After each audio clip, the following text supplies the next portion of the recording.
rendirle la adoración que Él se merece. Pero normalmente muchos no lo hacen porque todavía no hay ese sentir que provoca una transformación en la vida de un creyente. Y cuando hablo de una transformación en la vida de un creyente, hablo de alguien que ha conocido el mensaje de Jesucristo, el mensaje del Evangelio, el mensaje de las buenas nuevas, y que ha creído en Dios, ha creído en Jesús, pero aún no ha tenido una transformación, una conversión. Y cuando hay una conversión genuina, una transformación genuina, es cuando la palabra ya cayó en buena tierra en su corazón y produce el fruto, empieza a producir el fruto de esa conversión o transformación que la Biblia menciona. Los que creen en Cristo, nueva criatura son. Los que están en Cristo, nueva criatura son.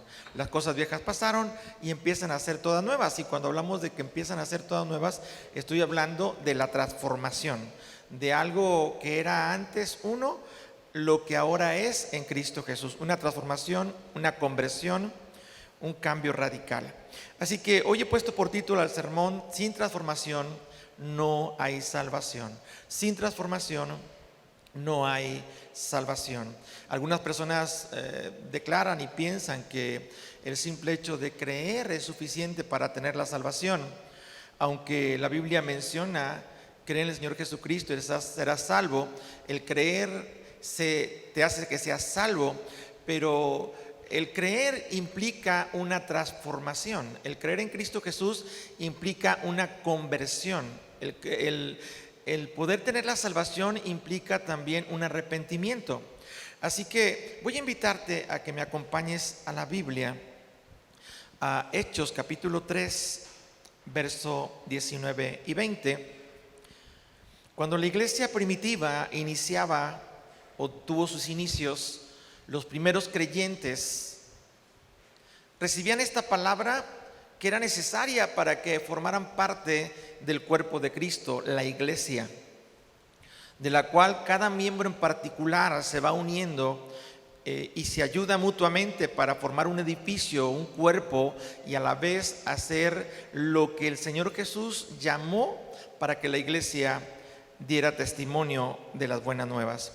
Así que dice en Hechos 3, 19 y 20, así, en el nombre del Padre, del Hijo y del Espíritu Santo: así que arrepentíos y convertíos, para que sean borrados vuestros pecados, para que vengan de la presencia del Señor tiempos de refrigerio, y Él envíe a Jesucristo, que os fue antes anunciado. Cuando hablamos de este pasaje, de no solamente arrepentirnos, sino tiene que haber una conversión para que nuestros pecados sean borrados y vengan tiempos de refrigerio, vengan tiempos en los que podamos experimentar a nuestro Dios en nuestro interior. Hablamos de una conversión interna que se va a reflejar en lo externo. Lo externo no es transformado, lo externo sigue siendo idéntico, igual. Lo interno sí es transformado. Cuando hablamos de una conversión o una transformación, estamos hablando de nuestro interior, no de nuestro exterior. Cuando una persona cree en Jesucristo o recibe a Jesucristo como Salvador, hay una conversión, pero interna, que su exterior sigue siendo igual, su cara, su cuerpo, nada cambia, pero en el interior hay una transformación de nuestro espíritu, el espíritu que antes vivía una vida en el mundo, a un espíritu que ahora vive una vida en Cristo Jesús. Vaya conmigo al Evangelio según San Juan, capítulo número 20, verso 30. En este pasaje yo quisiera enfatizar cómo nuestro Señor Jesús habla acerca de esa transformación.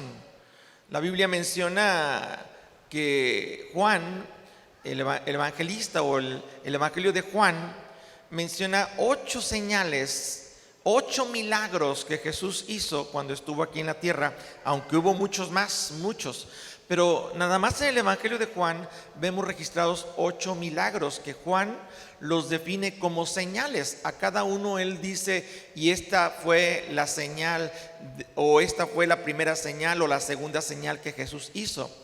Así que hablar de señal es hablar también de una transformación, de un milagro, de algo sobrenatural, de algo que nuestra lógica no va a entender, no va a comprender, pero que está dentro de la lógica de Dios. Y este pasaje de San Juan capítulo 20, verso 30, nuestro Señor Jesús dice lo siguiente a través de Juan: hizo además Jesús muchas otras señales en presencia de sus discípulos, las cuales no están escritas en este libro, pero estas se han escrito para que creáis que Jesús es el Cristo, el Hijo de Dios, y para que creyendo tengáis vida en su nombre. Juan menciona que Jesús hizo muchas señales, muchos milagros delante de los discípulos, y que en el libro, en la escritura, no están todos esas señales, esos milagros, pero estos que están escritos se escribieron con un propósito, y el propósito está bien definido: para que creamos que Jesús es el Cristo, el Hijo de Dios, y para que creyendo tengamos vida eterna. Para que creamos que Jesús es el Hijo de Dios es una cosa, y para que creamos que tenemos vida eterna en Cristo Jesús. Así que hablar de señales desde la perspectiva de Juan es hablar de la manifestación de Dios operando de una manera espiritual o sobrenatural en la vida del hombre. Una conversión es algo sobrenatural, es algo que no está en la lógica humana. Cuando hay una conversión, la lógica humana dice: esa persona se volvió loca. En la lógica de Dios, esa persona loca es una persona que ha tenido una conversión, una transformación, que ha decidido dejar su vida pasada, una vida llena de vicios según los hábitos y costumbres del mundo, y ha decidido empezar una nueva vida dejando esos hábitos, esas costumbres que lo llevaban a pecar, que lo llevaban a hacer lo malo, y ahora vive una vida negándose a sí mismo para vivir de acuerdo a la voluntad de Dios. Y cuando hablamos de negándose a sí mismo, es porque ya hay una conversión en su interior a través del poder de Dios, a través del Espíritu Santo, que lo mueve a tomar decisiones de acuerdo al Espíritu, de acuerdo a su nueva vida en Cristo Jesús. Los voy a llevar en esta primera señal que el Evangelio de Juan menciona. Es una señal de transformación, es un milagro de transformación, es un cambio que se ejecuta en Juan capítulo 2, verso 1. Es una historia muy conocida, pero quisiera leerla para tener la referencia mucho más clara de todo lo que aconteció en esa transformación y de ahí poder desarrollar este sermón. En Juan capítulo 2, verso 1, dice la Escritura que al tercer día se hicieron unas bodas de Caná de Galilea, y ahí estaba la madre de Jesús. Y fueron también invitados a las bodas Jesús y sus discípulos. Y faltando el vino, la madre de Jesús le dijo: no hay vino, o ya no tienen vino. Jesús les dijo: ¿qué tienes conmigo, mujer? Aún no ha venido mi hora. Su madre dijo a los que servían: haced todo lo que os dijere. Y estaban allí 6 tinajas de piedra para agua. Repito, 6 tinajas de piedra para agua, conforme al rito de la purificación de los judíos, en cada una de las cuales cabían 2 o 3 cántaros. Y Jesús les dijo: llenad estas tinajas de agua. Y dice la Escritura que la llenaron hasta arriba. Esas 6 tinajas fueron llenadas hasta arriba de agua. Entonces les dijo: sacad ahora y llevadla al maestresala, al encargado del banquete. Y se lo llevaron.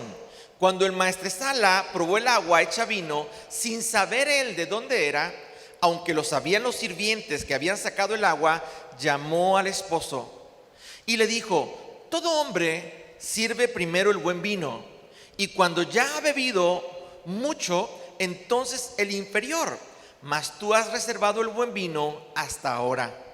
Este principio de señales hizo Jesús en Caná de Galilea y manifestó su gloria, y sus discípulos creyeron en él. Este principio de señales hizo Jesús en Caná de Galilea y manifestó su gloria, y sus discípulos creyeron en él. este principio, esta primera señal que Jesús manifiesta como el Hijo de Dios, como el Salvador, y es una manifestación de transformación, de cambio, donde el vino es cambiado a agua, o el agua es cambiado a vino, o el agua es transformada en vino. Y esa transformación fue algo que los discípulos estuvieron presentes, como leíamos al principio, que Jesús hizo muchas señales delante de los discípulos, y aún que esas señales que Juan escribe, hay muchas más, pero esta primera señal tiene que ver con la transformación.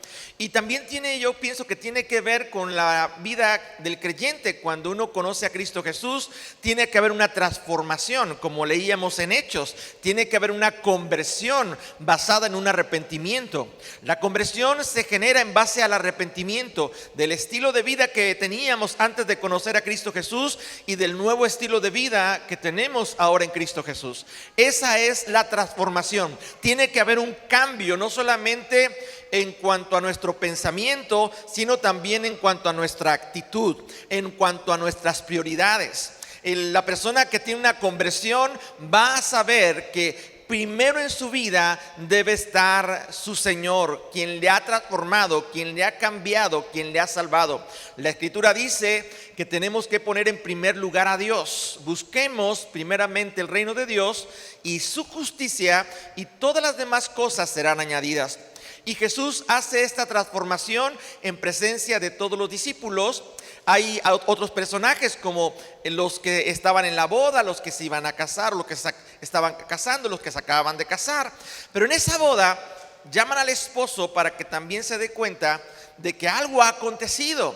Los discípulos, María, la madre de Jesús, y el esposo se dan cuenta que ha habido una transformación, porque los que servían en ese momento, cuando se dieron cuenta que no había ya vino y que María, la madre de Jesús, le dice: se ha acabado el vino o ya no hay vino, y Jesús le dice: mujer, ¿por qué me pides algo así? No ha llegado mi tiempo, o no es el tiempo de llegar. Dice la Escritura que en ese momento el Señor mandó que llenaran unas tinajas, 6 tinajas de agua que estaban ahí, eran de piedra y eran para uso de agua, llenarlas con agua. Entonces no había vino, y la costumbre era que la boda podría durar aproximadamente 7 días, una semana. Y no menciona la Biblia cuántos días llevaba la fiesta, si era el primer día y ya se había acabado el vino. Pero Jesús sabía que la necesidad que se estaba presentando delante de él era una oportunidad para que sus discípulos creyeran en él. Las señales, dice la Escritura, en el caso de los que hemos creído en Cristo Jesús, nos van a seguir como una manifestación del poder de Dios en nuestra vida. Pero también las señales son para que los incrédulos crean. Y en este caso, la primera señal que Jesús manifiesta, y es para que los discípulos que aún eran incrédulos creyeran en Jesús. Dice la Escritura que después de que hubo esa transformación, los discípulos creyeron en Jesús. Así que quiero llevarte a través de este mensaje, y sobre todo en esta porción de Juan capítulo 2, cómo el Señor Jesús, en esa transformación de el agua en vino, y provoca en ellos una fe, no solamente en los discípulos. Quiero pensar que los que fueron y sirvieron al Señor Jesús cuando les pidió que llenaran las tinajas de agua, también creyeron, porque ellos se dieron cuenta que lo que tenían en las tinajas era agua. Lo que Jesús había indicado era que las llenaran de agua. Así que Jesús no estaba dando de beber vino, sino agua. Fue lo que les solicitó a ellos, que llenaran las tinajas de agua. Pero hasta el momento en la que se les dijo de parte del Señor que llevaran esa agua al encargado del banquete, la Biblia dice que el encargado, cuando toma esta agua, se da cuenta que es el mejor vino que ha tomado, y manda a llamar al esposo para decirle: mira, todo hombre siempre sirve el mejor vino al principio y al final el de menos calidad, pero tú has dejado lo mejor, tú has dejado el mejor vino para el final. Vaya conmigo a la Escritura, 2 de Corintios capítulo número 4, verso número 7. La Biblia dice, hablando el apóstol Pablo, haciendo referencia a las tinajas de barro, de piedra, esas tinajas que eran para ser llenadas con agua y que cabían 2 o 3 cántaros, según registra la Biblia. Dice la Escritura aquí el apóstol Pablo mencionando: pero tenemos este tesoro en vasos de barro, para que la excelencia del poder sea de Dios y no de nosotros. Está hablando de que nuestra vida, nuestro cuerpo, fue formado de la tierra, del barro, y que en esta vasija de barro Dios ha puesto un río de agua viva. Él ha puesto el Espíritu Santo, el poder de su presencia en nosotros, que aunque nuestro cuerpo no está diseñado para retener vino o retener la presencia de Dios, como el caso de las vasijas que eran para agua, no para vino. Había vasijas para tener un contenido de agua y había otras que era para un contenido de vino. Eran muy diferentes. Eso quiere decir que en esas vasijas de barro, en esas tinajas de barro, se depositó un agua natural que los sirvientes fueron y sacaron de los pozos o de donde ellos tenían la provisión. Y al traer las tinajas llenas hasta arriba, ellos sabían que era agua en esas vasijas de barro. Pero hubo una transformación, una conversión en el momento en que esa agua es llevada al encargado del banquete y se convierte, hay una conversión, hay una transformación en el mejor vino. Pienso y estoy seguro que de la misma manera sucede en la vida del creyente. Cuando una persona tiene el conocimiento de Dios a través del Evangelio y cree en Jesucristo, la Biblia dice que Dios hace que el Espíritu Santo venga y more en nosotros y empieza a manifestarse en nuestro interior. En estas vasijas de barro, como dice el apóstol Pablo, tenemos este tesoro en vasos de barro para que la excelencia del poder de Dios sea y no nuestra capacidad o nuestra excelencia, sino que se reconozca que es Dios el que hace esa transformación o ese cambio en nosotros. Quiero pensar que cuando los discípulos están ahí con Jesús, dice la Biblia que fueron invitados también. Quiero pensar que ellos, al ver a María cuestionarle al Señor y preguntarle: ¿se ha acabado el vino? ¿Qué hacemos? Sabía que Jesús podía hacer algo, y en ese momento pues lo lógico era que hiciera algo para conseguir más vino o comprar más vino, pero él no hizo eso. Él le dijo a los sirvientes: hay unas vasijas ahí de barro, llénenlas con agua. Y ahí entra lo ilógico, o ahí entra la lógica humana que es contraria a la lógica de Dios. Los sirvientes sabían que esas vasijas eran para agua, pero se estaba necesitando vino y no agua. Pero ellos fueron obedientes. Ellos fueron y trajeron el agua, no sé cuánto tiempo se tardaron, pero trajeron esa agua para llenar esas tinajas tal y como Jesús se los pidió. Y en la obediencia Dios bendijo no solamente esa agua para ser transformada en vino y cubrir una necesidad en esa boda, sino también hizo que esos sirvientes se dieran cuenta que ellos podían dar testimonio que lo que tenían esas tinajas era agua y no el mejor vino, como fue declarado por el maestresala o el encargado del banquete. En Juan capítulo 3, verso 6, el Señor Jesús habla a Nicodemo o responde a Nicodemo. Es una historia que también he comentado en otras ocasiones. Y en Juan 3:6 Jesús le dice a Nicodemo, posteriormente de haberle dicho que le era necesario nacer de nuevo, le dice lo siguiente: lo que es nacido de la carne, carne es, y lo que es nacido del espíritu, espíritu es. No te maravilles de que te dije: os es necesario nacer de nuevo. No te maravilles que te dije: os es necesario nacer de nuevo. Porque lo primero que le dijo a Nicodemo: te es necesario nacer de nuevo. Y él cuestionó la lógica humana. Dice: ¿cómo es posible que yo pueda volver al vientre de mi madre y volver a nacer? En la lógica humana no es aceptable. Eso es una locura. En la lógica humana, en cuanto al agua, llenar las tinajas de agua y que se conviertan en vino, es una locura. La lógica nos dice que no puede ser, no, eso es imposible. Pero la lógica humana siempre se va a contraponer con la lógica de Dios. Y en este pasaje Cuando Jesús le dice a Nicodemo, te es necesario nacer de nuevo, y él no lo entiende con su lógica, porque Dios le está hablando de una transformación no de su cuerpo en su exterior, él está hablando de una transformación en su interior, porque le responde y le dice, te es necesario nacer de nuevo de agua y de espíritu para que puedas entrar al reino de Dios. Así que la salvación no basta solamente con creer. Nicodemo creía, pero necesitaba nacer de nuevo, necesitaba la transformación, necesitaba el cambio. Por eso el título del sermón, sin transformación no hay salvación. Nicodemo, necesitas, te es necesario nacer de nuevo.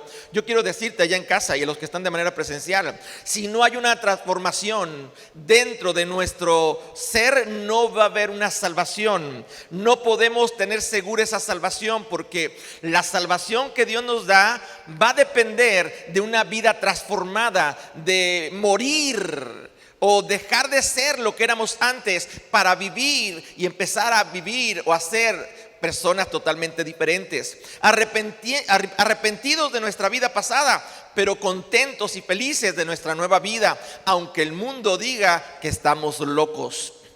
Porque cada vez que prediquemos o enseñemos estas cosas, la gente va a decir, están locos. Y mira, si no te han dicho alguna vez que estás loco, es porque todavía no han notado en ti una transformación, algo que para las personas sea ilógico. Imagínate cuando yo recibí a Cristo Jesús y Dios me dio el llamado para empezar a servir en su obra.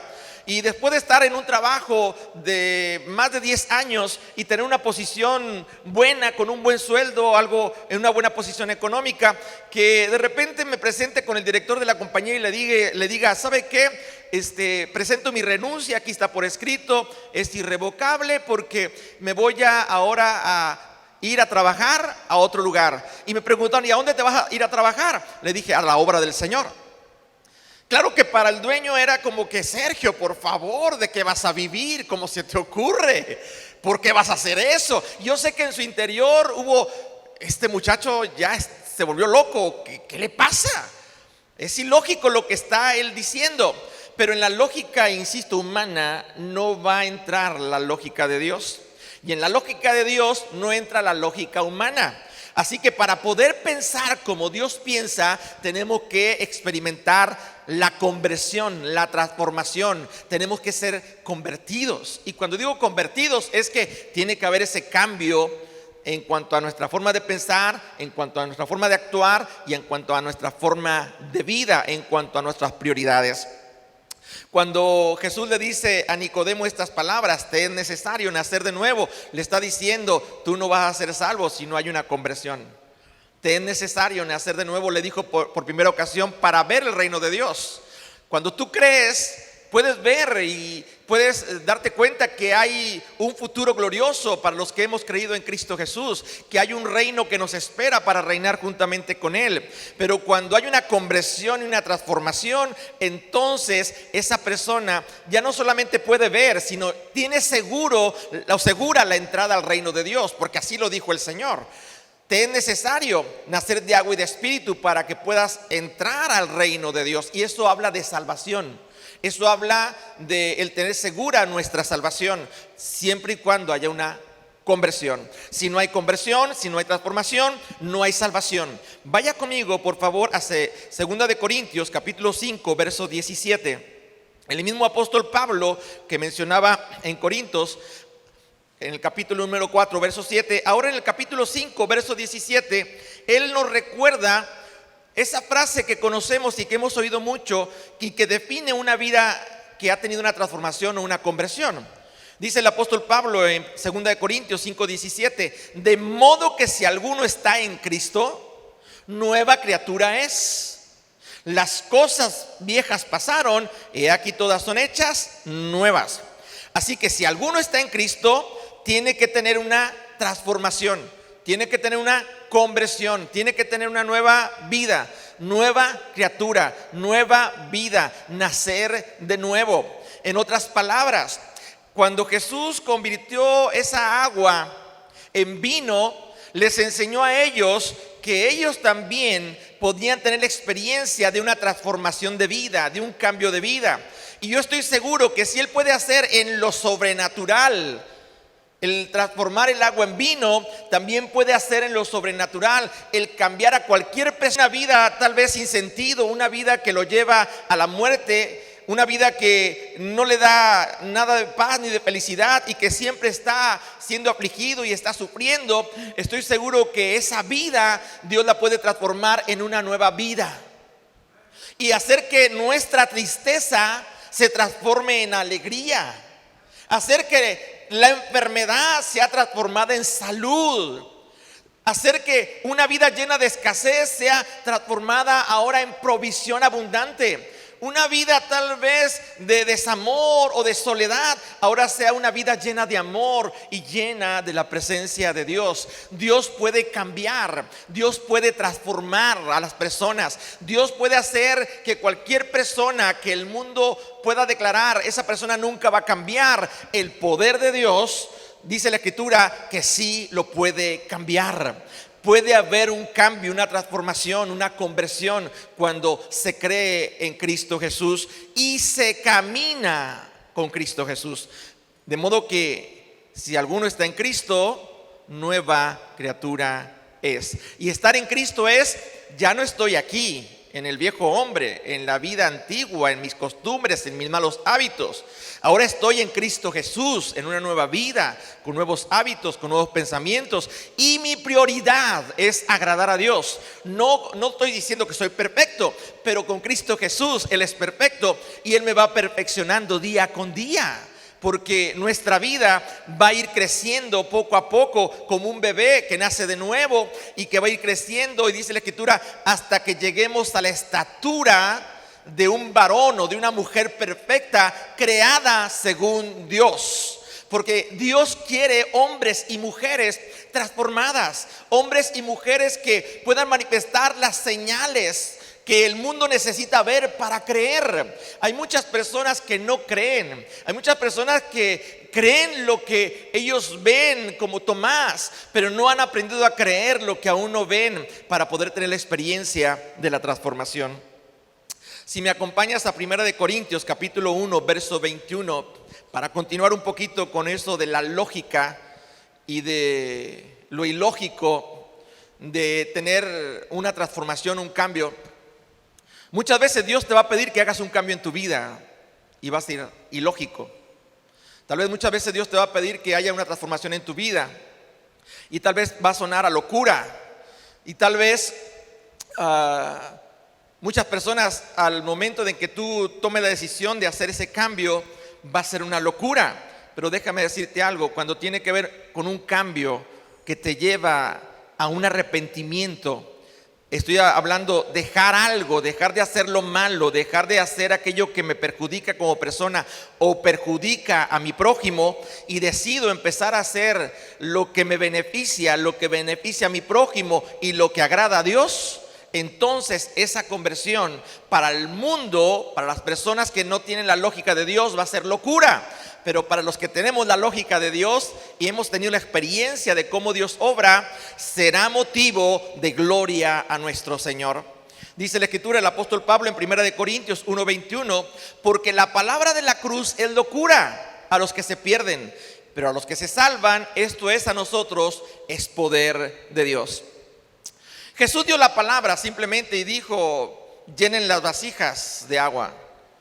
Tal vez los sirvientes hubieran dicho, Señor, pero pues están pidiendo vino, no agua. Es ilógico que tú nos pidas que traigamos agua cuando lo que se requiere es vino. Tal vez María también, su madre, al momento que ve que Jesús dice que llenen las tinajas de agua, ella dice, hijo, no escuchaste bien, yo te dije que ya no había vino, no que faltaba agua. La lógica para ellos era una locura. ¿Para qué está pidiendo que se llenen las tinajas de agua? Y cuando sucede la transformación, claro que para muchos de ellos es algo que los sorprende, es algo que va más allá de su lógica humana. Y dice la Escritura que cuando la palabra es enviada, entonces la palabra produce una transformación. Dice la Escritura, hablando el Señor, porque mi palabra nunca volverá vacía, sino cumplirá todo aquello por lo que es enviada. Así que la palabra de Dios, cuando es predicada, la palabra de Dios cuando es enseñada, esa palabra va a provocar en el corazón de la persona una transformación basada en un arrepentimiento, una toma de decisiones de empezar a hacer algo que antes no hacía y que para el mundo va a ser locura, pero para Dios va a ser motivo de gloria. Dice la Escritura que la palabra de la cruz es locura. Cuando prediqué el tema la señal de la cruz, muchos han definido a la cruz de una manera no tan correcta como la Escritura lo define. Pero déjame decirte algo, hablar de la palabra de la cruz es hablar de lo que Jesús en la cruz pudo transformar. Él no solamente hizo una conversión del ser humano de la muerte a la vida. Dice la Escritura que pasamos de muerte a vida. Eso es conversión, eso es una transformación. Dice la Escritura que nos sacó de las tinieblas a la luz. Eso es un cambio, una conversión. Es lo que Dios quiere hacer. Ese es el mensaje de la cruz. El poder cambiar tu vida, el poder cambiar mi vida, el poder cambiar la vida de nuestra familia. Y todo con el propósito de que tengamos la salvación, de que tengamos la vida eterna. Porque el propósito de las señales es para que creamos, dice la Escritura. Dice más adelante en ese capítulo 1 de Corintios 1:21, pues está escrito: destruiré la sabiduría de los sabios y desecharé el entendimiento de los entendidos. ¿Dónde está el sabio? ¿Dónde está el escriba? ¿Dónde está el disputador de este siglo? ¿No ha enloquecido Dios la sabiduría de este mundo? Pues ya que en la sabiduría de Dios el mundo no conoció a Dios mediante la sabiduría, agradó a Dios salvar a los creyentes por la locura de la predicación. Así que agradó a Dios salvar a los que creen por la locura del mensaje de la cruz, por el mensaje de la predicación, por el mensaje de las buenas nuevas. Cuando nosotros comprendemos que el mensaje de Dios, las buenas nuevas de salvación, producen una transformación, un cambio de vida, vamos a darnos cuenta que esa palabra cayó en buena tierra y va a producir un fruto que el mundo no va a aceptar, que el mundo no va a entender, pero que la persona que lo está experimentando sabe que es algo que está aquí adentro y que lo está llevando cada vez más a querer tener esa presencia de Dios, esa comunión con Dios y buscar las cosas de Dios. Al final de este pasaje, vaya conmigo, agradó a Dios salvar a los creyentes por la locura de la predicación. Cuando hablamos de la locura de la predicación, estamos hablando de que nuestra lógica humana no va a ir alineada a la lógica de Dios, cuando la palabra de Dios nos dice que tengamos que hacer un cambio, una transformación en mi vida. Lo voy a explicar un poquito mejor. Dios a través de su palabra nos habla y nos dice: esto que estás viviendo hoy, para ti no tiene nada de malo, para ti está bien. Pero yo te estoy diciendo ahora, a través de mi palabra, que eso está mal y que necesitas hacer un cambio, una transformación para poder obtener la vida eterna. Y cuando tú escuchas esa palabra y Dios pone en tu corazón el saber que en realidad estás haciendo algo que no agrada a Dios y que te está llevando a vivir una vida alejada de Dios, entonces hay un arrepentimiento y vas a la presencia del Señor para empezar a hacer aquello que Dios te está indicando que hagas, aunque sea ilógico. Esos siervos hicieron lo que Jesús les dijo, aunque era ilógico. Ellos llenaron las tinajas con agua. Ellos no sabían, ni el maestresala sabía lo que estaba tomando, ni de dónde venía. Él solamente dijo: has dejado para el final el mejor vino. Déjame decirte algo, Dios tiene para ti lo mejor. Dios tiene de su presencia, de su Espíritu Santo, para que tu vasija de barro, este templo, dice la Escritura, hecho de barro, este templo, morada del Espíritu Santo, esta vasija Dios la quiere llenar y la quiere llenar hasta arriba.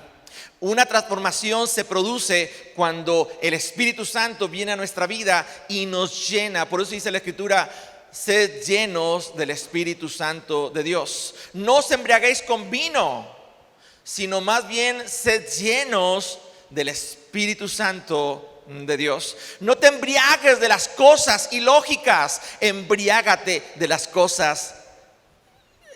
No te embriagues de las cosas lógicas, embriágate de las cosas ilógicas, de lo que Dios te pide, de esas cosas que tal vez tu carne te dice que no, tu mente te dice que no, pero tu espíritu te dice es la voluntad de Dios en tu vida. Y Dios en esa transformación se va a glorificar. Y tal vez va a ser una locura, pero en esa locura, decíamos, es poder de Dios. Para los que se pierden es locura, pero para los que se salvan es a nosotros poder de Dios. Así que tenemos que aprovechar el poder de Dios. Está en nosotros ese poder de Dios. Quiero concluir con esta palabra de Romanos 10, verso 13. Esta palabra es una palabra que Pablo escribe a la iglesia que está en Roma. Y es algo que tenemos que entender, que la predicación de la palabra alguien la tiene que realizar. Jesús comenzaba su ministerio y no fue una predicación elocuente o bien estructurada homiléticamente. Su primera predicación fue una transformación. Su primera predicación de salvación fue una transformación. Hizo que sus discípulos creyeran.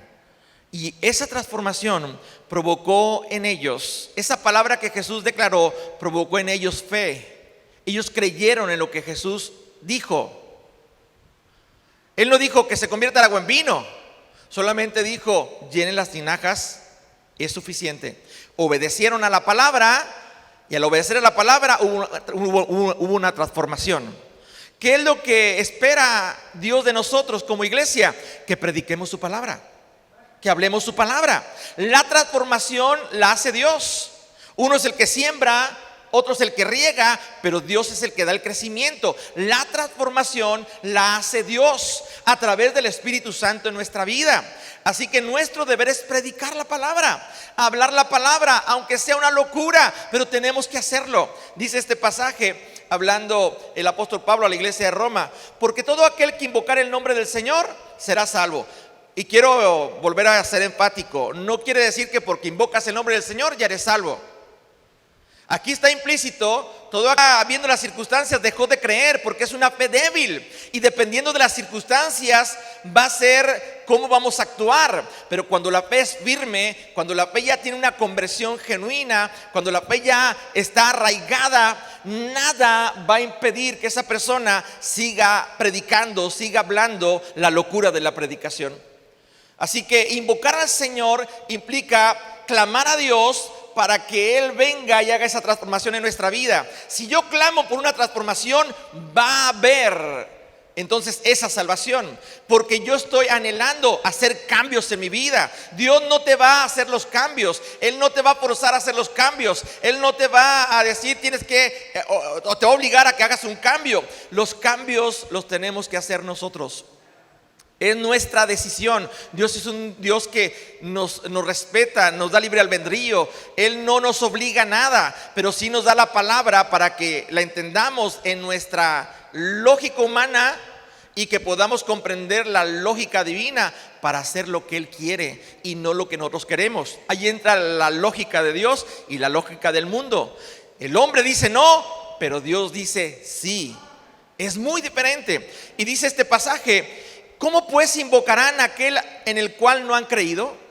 ¿Y cómo creerán en aquel de quien no han oído? ¿Y cómo oirán sin haber quien les predique? Y aquí ya viene el desarrollo con preguntas. El que invoque será salvo, pero ¿cómo? Si no hay, dice ahí, no hay quien les predique. ¿Cómo creerán si no han oído? Verso 15. ¿Y cómo predicarán si no fueren enviados? Como está escrito, cuán hermosos son los pies de los que anuncian la paz, de los que anuncian buenas nuevas. Predicar la palabra es predicar a través de las señales. Esta primera señal de conversión del agua en vino fue la que Jesús hizo al inicio de su ministerio y sus discípulos creyeron. Nosotros tenemos que predicar para manifestar las señales de Dios. La Escritura dice: y estas señales seguirán a los que creen en mi nombre. Y habla de una diversidad de señales.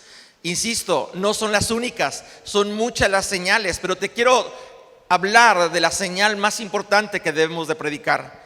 La señal que va a hacer que las personas en verdad crean en un Dios verdadero y en Jesucristo como el Salvador. Y esa señal es la señal de la resurrección. Es la señal que nos da la seguridad de la vida eterna. Tenemos que predicar a un Cristo vivo, la señal de la resurrección. Ve conmigo, dice la Escritura ahí en Juan capítulo 11, verso 25, cuando Marta le cuestionaba acerca de su hermano Lázaro, que había muerto. Y Jesús, usted sabe la historia, cómo volvió a la vida a Lázaro. Estaba muerto 4 días ya en la tumba, pero hubo una transformación de su cuerpo para volver a la vida. Estaba muerto, pero ahora tenía vida. Ese es cambio, esa es transformación. Eso es lo que hace el poder de Dios. Es una locura que eso suceda, pero es una realidad en Cristo Jesús. Es una realidad el ver que Dios puede hacerlo. Y cuando lo vemos nos gozamos y nos alegramos y decimos: en verdad, Dios, tú hiciste un cambio de pasarme de muerte a vida. Esa es la prédica de la cruz, o es la palabra de la cruz que debemos de predicar. Que sí, Jesús murió en la cruz por nuestros pecados, para perdonar nuestros pecados, pero resucitó al tercer día. Y esa es la señal principal que hemos de predicar. Jesús le dijo a Marta: yo soy la resurrección y la vida. El que cree en mí, aunque esté muerto, vivirá. Y todo aquel que vive y cree en mí, dice el Señor, no morirá eternamente. ¿Crees esto? Y pregunta Marta: ¿lo crees, Marta? Soy la resurrección y la vida. El que cree en mí, aunque esté muerto, será transformado en vida. Y el que vive no pasará a la muerte, no conocerá la muerte. Estoy hablando de la transformación de Dios para producir vida. Y esa es la palabra que Dios quiere que prediquemos en este tiempo.